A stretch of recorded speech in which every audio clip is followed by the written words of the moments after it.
Our number 2 on today's Kev Baker show right here on TFRlive.com. Big shout out to Don Wiskin over at Extendivite, heartdrop.com. He was on in the first hour and we took quite an interesting call there. We took 3 interesting calls, but there was one where something interesting was brought up. And it was long-time listener Regla Girl. And she mentioned that she had near-death experiences. Not one, but multiple. And as opposed to the, it was bright light and there was trumpets and harps and all that good stuff and it was all warm and cuddly and fuzzy and I didn't want to come back. There's a flip side to these near-death experiences that we don't hear very much about, ladies and gentlemen. And it sounds to me like Regla Girl may have had a negative NDE. And if that's the case, I want to learn more about that. And to that end, I'll be turning on the phones in the final segment of today's show. I want to hear all about near-death experiences. Regla, you'll be given priority if you call into the show. You'll be dealt with first up. But anyone else who's had a near-death experience as well, we get time to take your call, we will do that. But as we move now into hour number 2, Jimmy goes from being co-host to it's Wednesday, it's Jimmy night. Who knows where we'll end up? Brother, the Kolbrin Bible's been kicking about in your cupboard there for arguably 564 years. I said today that there may be the blowing off of the cobwebs. Has it happened? Yeah, I blew it off, and it still is dusty. But, the thing about it is that as time has gone by over these Wednesdays and we've been getting into some of these memory hole experiences, the Colbrin Bible's been sitting there. And since we pulled it out the first time, it's already gathered at least a half an inch of dust, and we had to pull it back out. And over this period of time, there's so much information in the Colbrin Bible that's interesting and has direct parallels to some things that we see in the world. When did you first, what was your first kind of taste of this, Jimmy? Where did you first come across this kind of Kolbrin Bible thing? I think the first place I heard it was maybe Coast to Coast, but how did you fall into this? Yeah, I don't even remember how I originally heard about it. But I got led to it as a result of something I was looking at. And so when I was looking at this is because I was looking at the Emerald Tablets, and there was things that both of those two documents had in common, but there's some, the Emerald Tablets, there's a lot of question about what, if those are real or not. And, at the time I was looking at it and resonating with it, it really didn't matter to me whether it was real or not, because the information that was in there was resonating with what I thought. And I felt pretty strongly that the information provided in there. Jimmy, it's the same as Albert Pike's letter, right? There's a lot of people contest that Albert Pike never wrote that. And that's okay, because whoever did write it, they were certainly on to something, So again, if you're getting something out of a document, if it's resonating with the individual, I get what you're saying, dude, totally. Yeah, and two, in the Emerald Tablets themselves, it says the more that you read it, the more it will make sense to you. So it suggests that you read it 100 times in a row. And so I listened to it over 100 times in a row every night when I went to sleep, for a period of time. So I got with the information or whatever. And then, but in the path of that, I found the Colbrin Bible. And so a lot of people are familiar with the Colbrin Bible. And it's not called a Bible, actually. It's what it's called is the Colbrin. It's really not a Bible. But somehow it's gotten that connotation simply because of the way that it is. Now it's written. So like when we read what we normally would call the Bible, we see parables and we see language and riddles, and nobody really says exactly what it is. It's all metaphor and like these stories that you interpret, and I guess you can interpret a lot of them anyways, up to the person who's interpreting it. And the Bible's supposed to be the same way as the Emerald Tablets. The more that you read it, the more that you'll understand it. Supposedly, it's a, we read that thing here on the air. For those with the eyes to see, Jimmy. For those with the eyes to see, my friend. Yeah, but we're looking at this here. The Emerald Tablets is something that we have talked about before. Fascinating topic. And then, of course, you're also going to be talking about the Kolbrin. Now, for people out there who haven't heard of this topic before, get ready, folks, because this is one of these things that, if you haven't heard about it, it's mind-blowing. But the Kolbrin, or the Kolbrin Bible, as Jimmy's just explained, it's the Kolbrin. It's a collection of texts alleged to be a translation of an ancient manuscript. UFO, Planet X/Nibiru, and 2012 apocalypse enthusiasts are fond of it. It was promoted in North America during 2005 on late night radio programs. So it would have been 2005. I probably listened to it on Coast to Coast, Jimmy. Paul Hughes of apologetics.com characterizes it as a quote, a weird glomming of Celtic spirituality, Egyptian spirituality, Arthurian legend, catastrophe cults, comic books, and capitalism. All of the above make it really, really interesting from a KBS point of view. Now, the book is virtually unknown to any mainstream organization or medium. Now, this is them trying to put you off it, folks. The academic world, they don't recognize this. It's all pseudoscience to them. Well, usually where the pseudoscience begins, you start to get into the good stuff, right? It says no hard copy of the purported original has been presented or is even known to exist. Several attempts have been made to write an article about the book on Wikipedia, but every attempt has been deleted due to the lack of reliable sources. And it says it contains 11 books, Jimmy. The first 6 are said to have been scribed by Egyptian writers shortly after the Exodus and are collectively called the Bronze Book. The last 5 books are collectively called Kolbook or Kaledi, and are said to have been written by Celtic priests around that time that the New Testament was being created. Well, this is a thing. So we brought this up when we were with Lon Strickler. Okay, that was a great show, Jimmy, wasn't it? It was, and I said, "What do you know about the tribe of Dan?" Because the tribe of Dan went to what's known as Ireland from the Middle East. The tribe of Dan brought that Egyptian magic with them, and they basically are said to have been responsible for the whole Druidic movement that was in Europe, and so for a book like this to exist there in that place somehow, and the information that's in it, I'm not buying this it's not relevant, it's not real argument here until I would hear the case of why not. That case there doesn't strike a nerve. The case for the guy who says that I'm getting that for you. The case for the guy that says that the Emerald Tablets are not real. He wrote a whole book on it, and like you can read the book, and it's actually pretty compelling. So I'm trying to get this for you. Hang on a second, Kev. No problem, dude.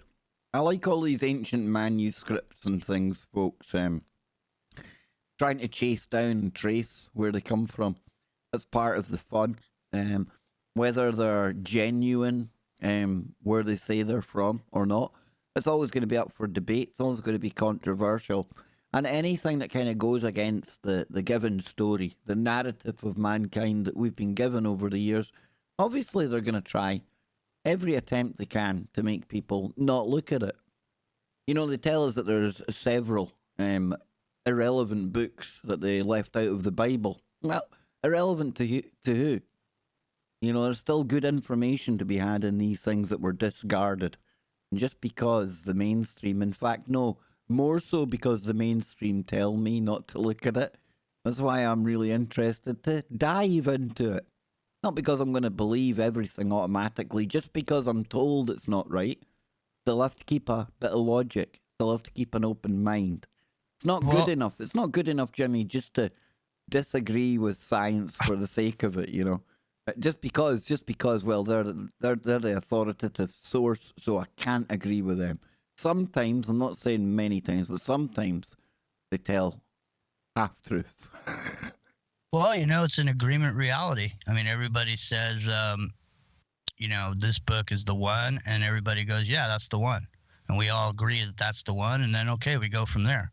But, like I said, the way this is written, now, over the time that we've been threatening to talk about this book, over time, my idea of which chapter we should look into has changed. Okay, so what one do you think I should clear the throat and get going on? Well, I think chapter number 3 is the one we should get into today. Okay. And hang on a sec. I'm scrolling for chapter 3. It is in there. Chapter 3 is the destruction and recreation. And so the reason that I was thinking about this chapter was because of the recent information that was coming forward on the Kev Baker show as far as Australia is concerned. And so maybe some of this information here in chapter 3 might lead to some possible explanations or reasons why things are the way that they are now, and why what was a big change that happened, So what are you calling chapter 3, dude? Because this comes in books, doesn't come in chapters. Yes, no, you just scroll down to chapter 3. Just keep scrolling. You'll see in the bronze and all this. Scroll down to chapter 3. You'll see the destruction and recreation. It's about 10% down as you scroll. So I resonated with the creation story in the Kolbrin Bible, because the description of how the earth was populated with these beings that weren't from here, with a being originally, and then from that being, a female being was also created. So there was a resonance with the Bible story. Okay. Except for they talked about DNA, and they talked about a lot of specific things that I thought was interesting. Were you able to find that? Yep, I was. Yep. So this is Excellent. the destruction and recreation. It is known, and the story comes down from ancient times, that there was not one creation, but two. A creation and a recreation. It is a fact known to the wise that the earth was utterly destroyed once. Hang on. Utterly destroyed once, then reborn on a second wheel of creation. Now, at the time of the great destruction of earth, God caused a dragon from out of heaven to come and encompass her about. The dragon was frightful to behold. It lashed its tail, it breathed out its fire and hot coals, and a great catastrophe was inflicted upon mankind. The body of the dragon was wreathed in a cold, bright light, and beneath, on the belly, was a ruddy-hued glow, while behind it trailed a flowing trail of smoke. It spewed out cinders and hot stones, and its breath was foul and stenchful, poisoning the nostrils of men. Its passage caused great thunderings and lightnings to rend the thick, darkened sky, all heaven and earth being made hot, and the seas were loosened from their cradles and rose up, pouring across the land. There was an awful shrilling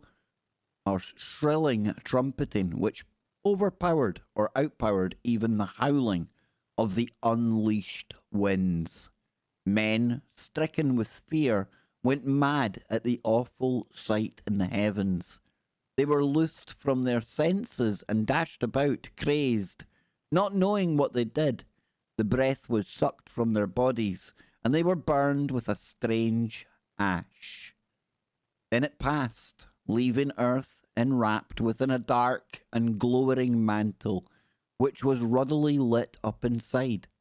The bowels of the earth were torn open, and great writhing upheavals and howling whirlwind rent the mountains apart.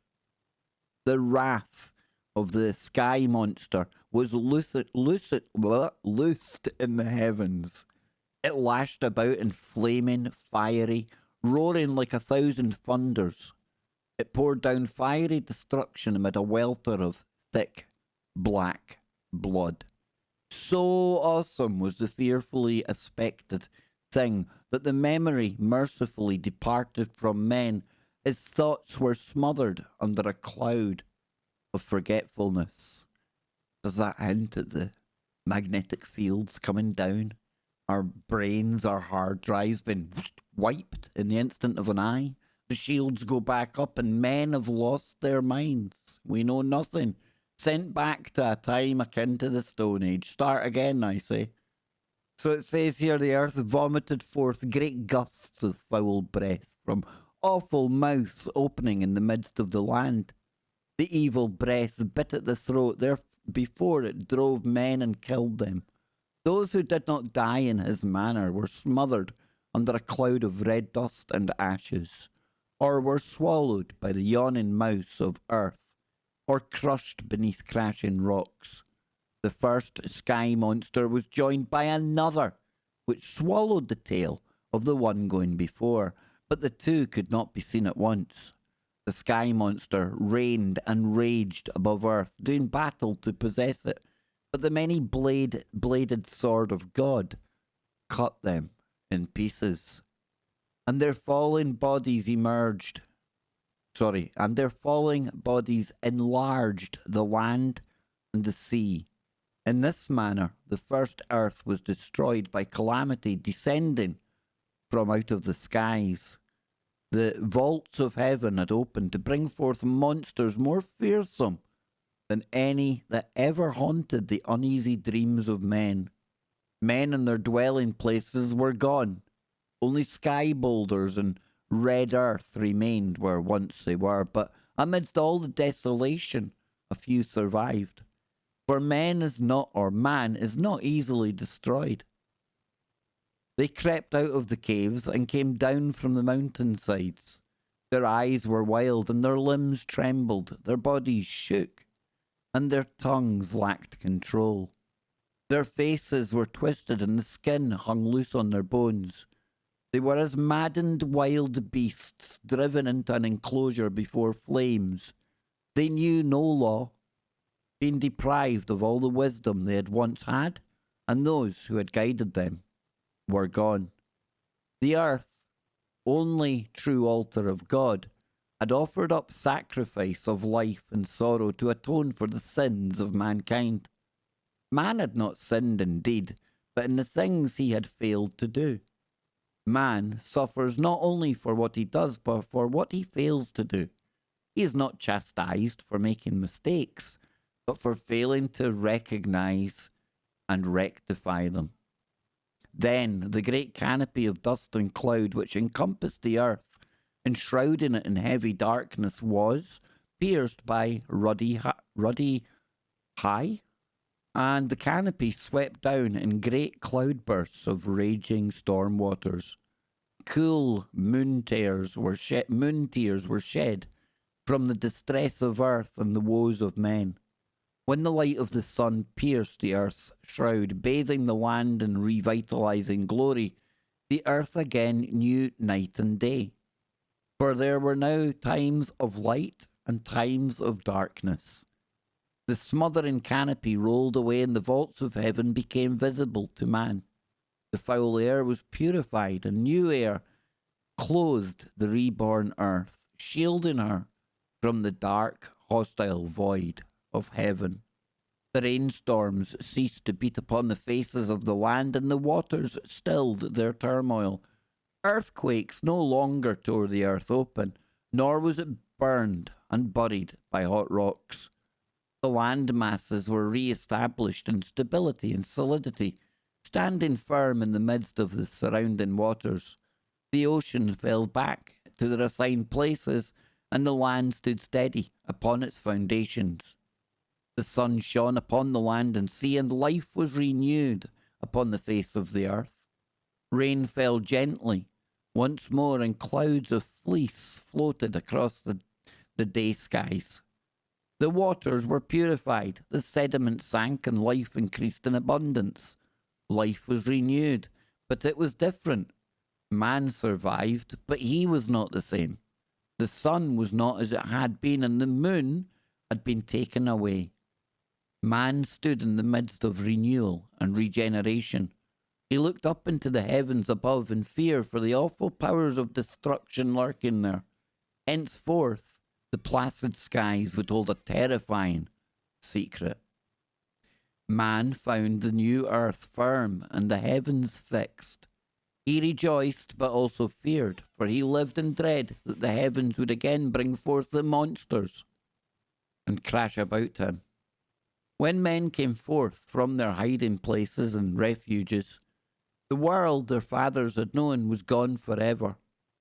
The face of the land was changed, and earth was littered with rocks and stones which had fallen when the structure of heaven collapsed. One generation groped in desolation and gloom, and as the thick darkness was dispelled, its children believed that they were witnessing a new creation. Time passed, memory dimmed, and the record of even was no longer clear. Memory dimmed, and the record of evens was no longer clear. Generation followed generation, and as the ages unfolded, new tongues and new tales replaced the old. And that, Jimmy Jeans, is chapter 3 of the Kolbrin Bible. And I have to ask you, Jimmy, were we reading an ancient document that relayed a time when we could argue you could tick the boxes for a Nibiru, for some kind of heavenly body turning up here with a big tail behind it, throwing stones and rocks from the heavens like a sweeper effect coming in from outer space? Or are we looking at something that, dude, listen, what are we getting into here? Because this here, like I say, you could definitely make a case for this being a very descriptive story relating to a catastrophe that we talk about a lot.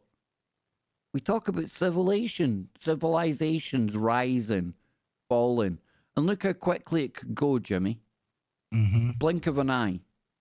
The mind wiped. Everything we always knew, it just gone. Bumbling about in the street. Wouldn't know left from right, up nor down. Dude, I think that's how a reset happens. And the description is a lot like the Adam and Eve story book that came out about the flipping of the poles and the wiping clean of the surface with these giant tidal waves, which would correlate with these oceans moving from their places. So there's a lot of correlation with this particular chapter and a lot of the things that we do talk about. And so, lots of people. Let me ask you then, Jim. And we're going to talk more about this Colbrin, but before we go to the break, right? I've done a pre-show stream today, and it was talking about how we're now looking at alien worlds, exoplanets, with a view to sending probes there, doing a bit of bada bing, bada boom, terraforming in the room, and seeding life on it, right? And if we're doing that, then you just logically have to step back and say, well, if we're doing it, who's to say another civilization on a different planet, or even here, hasn't done it before? And if that's the case, and this is what I wanted to ask you, Jimmy, do you think when this catastrophe happened, or a catastrophe happened, do you think life naturally gets kind of takes hold again and just a natural progression where we come out the caves? Or do you think on occasion there has been some outside interference that's came down here. You know, it's almost like a blank easel to work on, you know? Our Maybe, alien ancestry is coming to mind here, you know? maybe what we should do is visit the creation story. That's just a couple of paragraphs up from where we are right now, just to when we come I'll back. find Just to that get after the break. I'll find that after the break because now would be a perfect time to tell you, the KBS audience, that a week tomorrow we're going to be doing a very, very special show indeed. In fact, I've decided it's time to go back down under. So next Thursday on the Kev Baker Show, hold on tight. You ready? Our alien ancestry, Evan and Stephen Strong. Next Thursday, right here on KBS. We'll be back after the break. Don't go anywhere.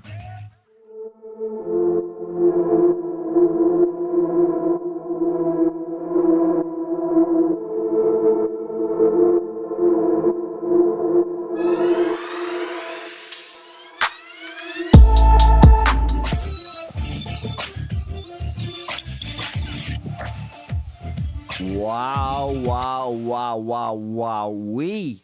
We are moving into the final part of today's Kev Baker Show. Then we hand over the Chalice of Woo, ladies and gentlemen. Yes, the Chalice of Woo gets passed to the left-hand side like the Duchy in the song.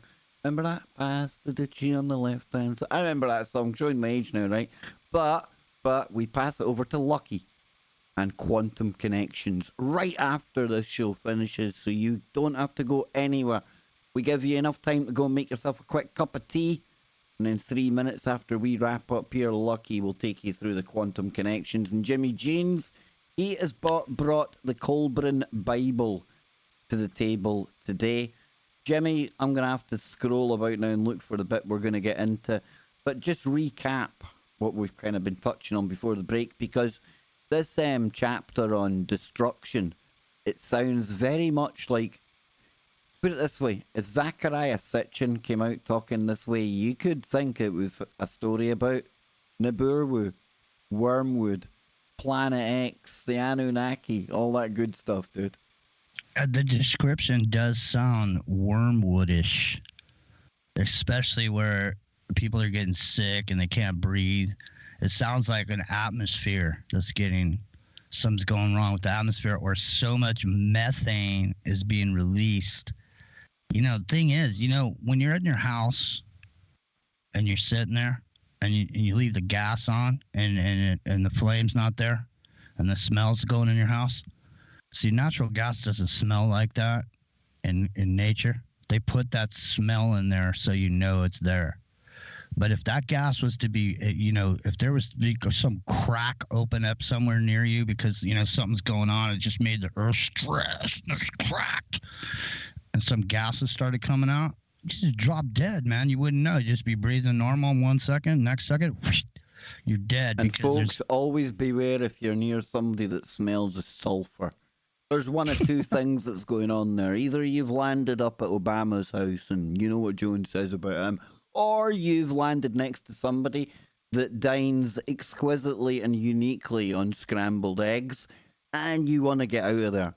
You want it to be the eggs one, but 9 times out of 10, anyone excreting that sulfury smell, they're hobgoblins, folks. They're hobgoblins. Well, we were I don't want to about... see you kissing goblins. Having sex with the goblins. We were talking about it on the break. We were talking about it a little bit, and we were saying how goblins, were we? some of the discussion going on about Australia and some of the skulls that are present, and something like this happening, is people going underground, and that's why there's, those people don't necessarily exist in our presence now, but maybe they exist in the inner earth type of situation. Like that's where they had to go, and that's where they went. And so ever since then, that's where they've been. Hypothetically, there could be a civilization of things down there that was once human, but because they've been down there for generations and for whatever reason they can't get back to the surface, they'll have evolved into something that looks, I don't know, maybe like the rake. Very peely-wally, not much sunlight down there, Jimmy. Big glowy eyes, Well, I saw a thing that said that they use trees as antennas Oh to, boy, to oh see boy. what's going on above the earth. I You know, they like it, man. I like it, and that's why like a forest is like alive with energy because it's literally like a big antenna bank. exactly Dude, it because they might sound like I'm having a laugh, but I like that idea. But listen, we found out how it all got destroyed. Maybe we should at least pay some attention to how it got here in the first place, right? So today we're Mhm. looking at the creation myth that comes to us from the Kolbrin. Just the Kolbrin, ladies and gentlemen. Just the Kolbrin. That's right. Mortal knowledge is circumscribed by mortal ignorance, and mortal comprehension is circumscribed by spiritual reality. It is unwise for mortal men to attempt the understanding of that which is beyond his conception, for there lies the road to disbelief and madness. Yet man is man, and ever fated to reach out beyond himself, striving to attain things which always just elude his grasp. So in his frustration, he replaces the dimly seen incomprehensible with things within his understanding. If these things but poorly reflect reality, then it is not the reflection of reality, distorted though it may be, of greater value than no reflection at all. There are no true beginnings on earth, for here all is effect, the ultimate cause being elsewhere. For who among men can say which came first, the seed or the plant? Yet in truth it is neither, for something neither seed nor plant preceded both, and that thing was also preceded by something else. Always there are ancestors back to the beginning, and back beyond to there is only God. This, then, is how these things were told in the great book of the sons of fire. Before the beginning, there was only one consciousness, that of the eternal one, whose nature cannot be expressed in words. It was the one soul spirit, the self generator which cannot diminish, the unknown, unknowable one, brooding solitary in profound, pregnant silence. The name which is uttered cannot be that of this great being who, remaining nameless, is the beginning and the end, beyond time, beyond the reach of mortals, and we in our simplicity call it God. Who or he who preceded all existed alone in his strange abode of uncreated light, which remains ever unextinguishable, and no understandable eye can ever behold it. The pulsating droughts of the eternal life light in his keeping were not yet loosed. He knew himself alone. He was uncontrasted, unable to manifest in nothingness, for all within his being was unexpressed potential. The great circles of eternity were yet to be spun out, to be thrown forth, as the endless ages of existence in substance. They were to begin with God and return to him, completed in infinite variety and expression. Earth was not yet in existence. There were no winds with no sky above them. High mountains were not raised, nor was the great river in its place. All was formless, without movement, calm, silent, void, and dark. No name had been named, and no destinies foreshadowed. Eternal rest is intolerable, and unmanifested potential is frustration. Into the solitude of into the solitude of timelessness can divine loneliness, and from this arose the desire to create, that he might know and express himself, and this generated the love of God. He took thought and brought it into being within himself, the universal womb of creation, containing the everlasting essence of slumbering spirit. The essence was quickened by a ripple from the mind of God, and a creative thought was projected. This generated power which produced light, and this formed a substance like unto a mist of invisible dust. It divided into two forms of energy through being impregnated with the Spirit of God and quickening the chaos of the void within the universal womb, became spun out of whirlpools, or spun out into whirlpools of a substance. From this activity as sparks, phiome, or formed. Is that form a fire? Must be, right? From this activity as sparks form a fire, came an infinite variety of spirit minds, each having creative powers within itself. The activating word was spoken. The word, ladies and gentlemen. We've also heard how the light was produced by that initial thought. Ring a bell? So it says here, a command was given. No, sorry. The activating word was spoken. Its echoes vibrate still, and there was a stirring movement which caused instability. A command was given, and this became the everlasting law. Henceforth, activity was controlled in harmonious rhythm, and the initial inertia was overcome. The law divided the materializing chaos from God, and then established the boundaries of the eternal spheres, plural. Time no longer slept in the bosom of God, for now there was change where before there had been unchanging. The change is time. Now within the universal womb was heat, substance, and life, an encompassing word, which is the law.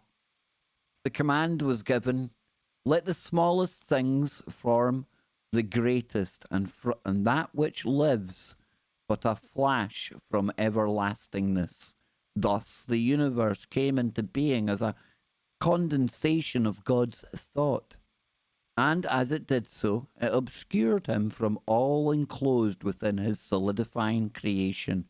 Henceforth God was hidden, and he has always remained dimly reflected in his creation. He became veiled from all that came forth from him. Creation does not explain itself. Under the law, it cannot do so.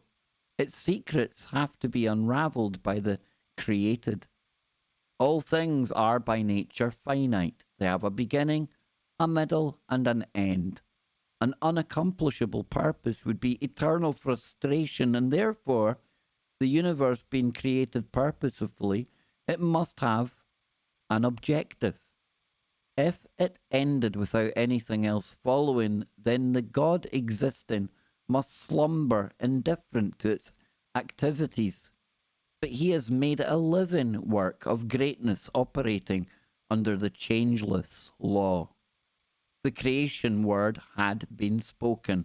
Now there was another command, and the power going forth smote the sun, so its face was lit, and it shone with a great radiance, pouring warmth and light upon its sister earth. Henceforth she would live within the protection of her brother's household, rejoicing in his benevolence and strength. The waters upon the bosom of the earth were gathered together, and dry land appeared. When the covering of water was rolled back, and the body of earth was unstable, damp, and yielding, the face of the sun shone down kindly upon his sister, and the dry land of her body became very hard. Humidity and dampness were taken away, and he gave her a garment of fleece and a veil of fine linen, that she might clothe her body with modesty. From the great womb had sprung the spirit of life, and it was rampant in the heavens. It gazed upon the earth and saw her fairness, and was filled with desire, and came out of the heavenly spaces to possess her.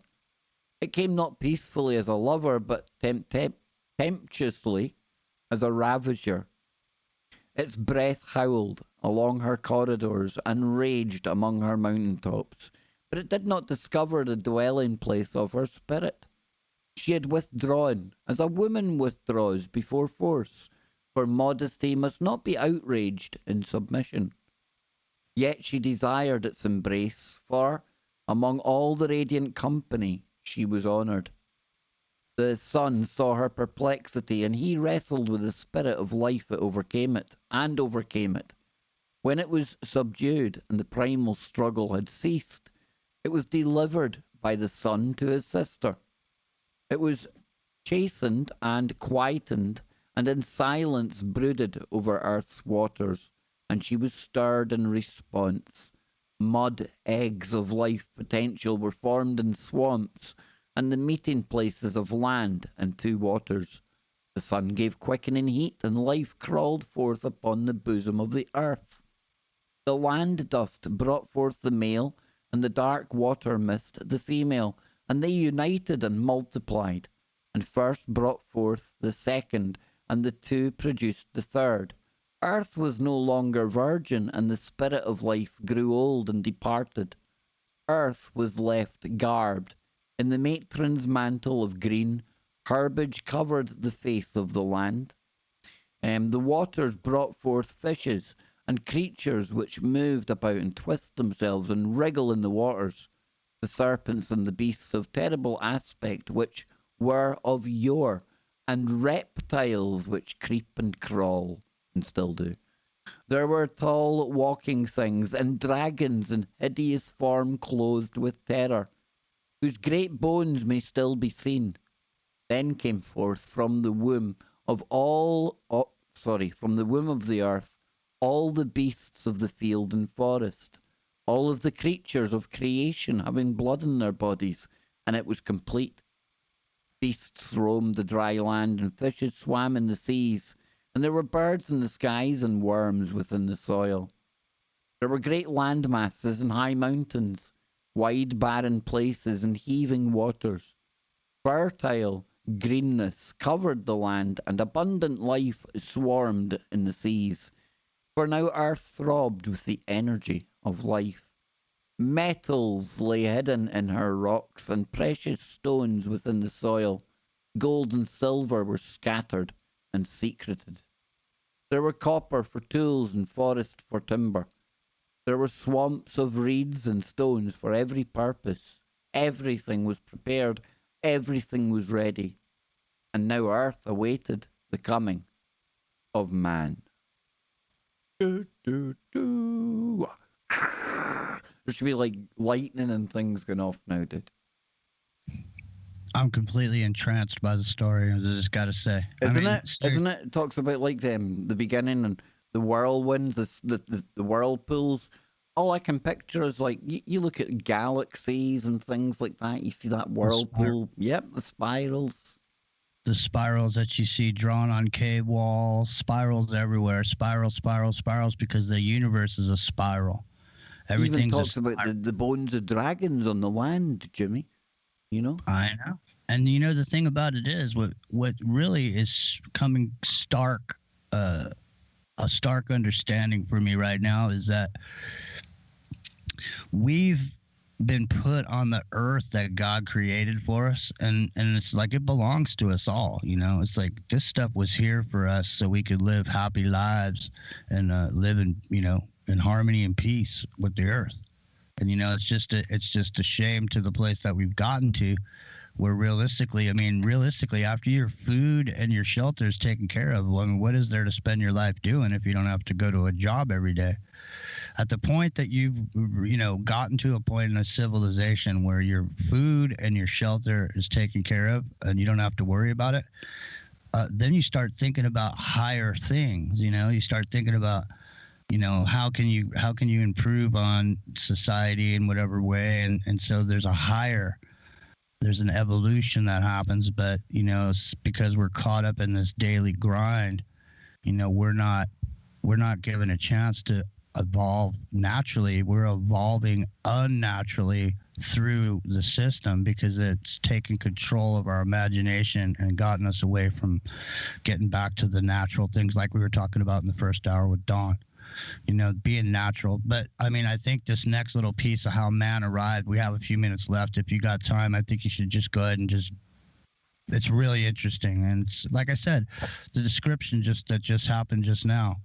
Um, that's not a description that you find in the Bible, so it reads well to somebody, to a thinking person, and so that's what really makes this dialogue in this particular document interesting.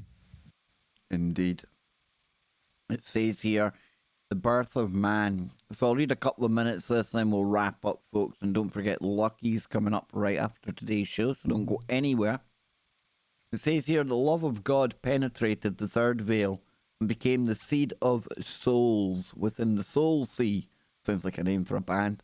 The body of man God made of water and things of the earth, breathing into him the spirit of life, that he might live. But man, when young, lived only to eat and drink and to fornicate, for, being conscious only of the earth, he knew only earthly things and earthly ways.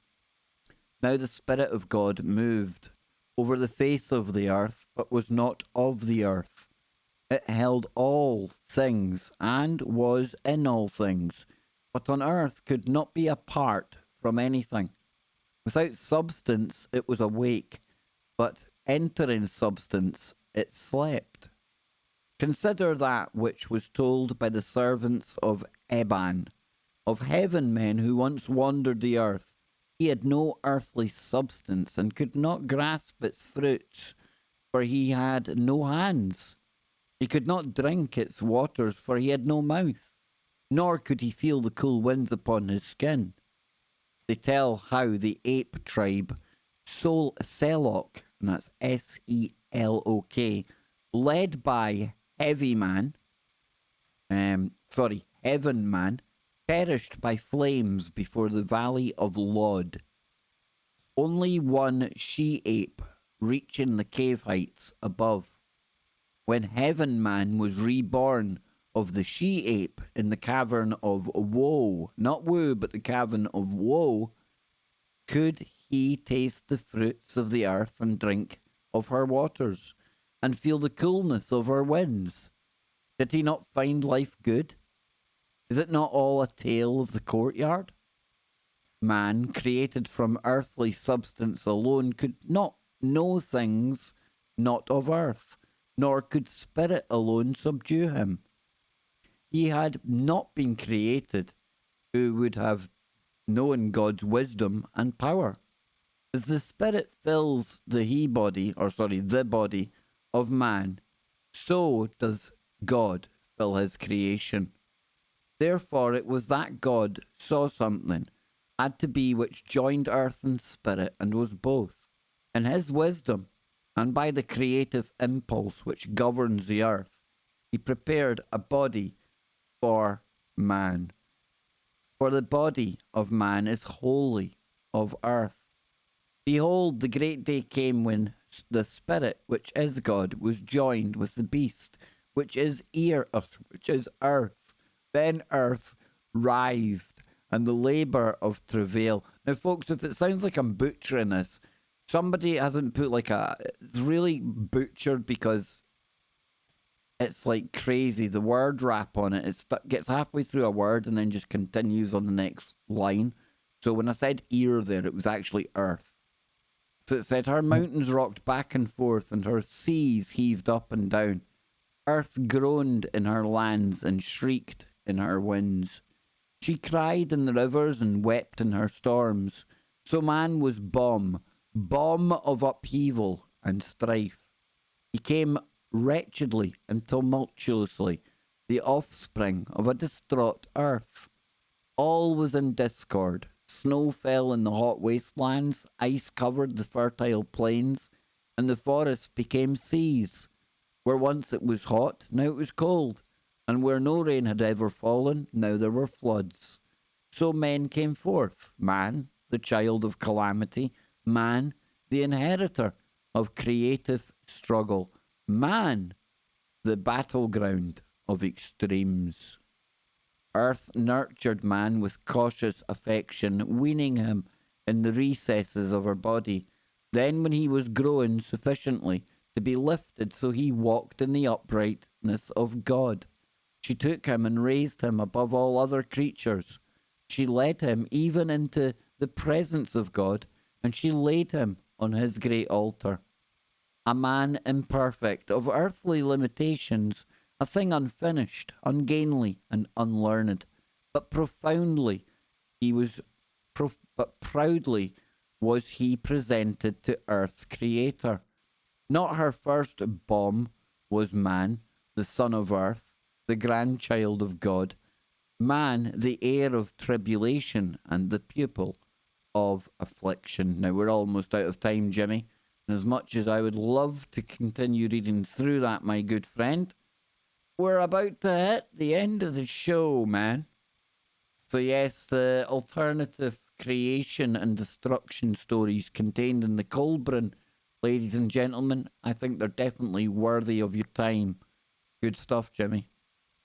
Yeah, and I mean this last piece you were just reading there, it just goes to say with these earth changes, and the part where he said, the part where it said linens and fine fleece. When he said fleece, immediately I thought of clouds, and the linen is the atmosphere.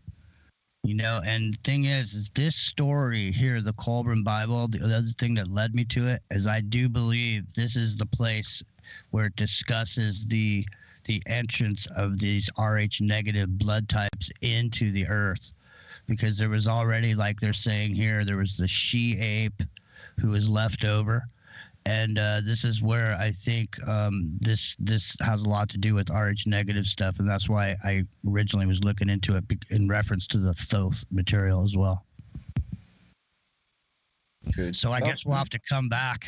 We'll have to come back to it because you know we didn't have enough time to really open it up a little bit. But I think you just did a beautiful job, and I was entranced by your reading. Well, prepare to be entranced by Lucky after the break. Folks, I'll be back tomorrow, same time, same place, right here on your number one network.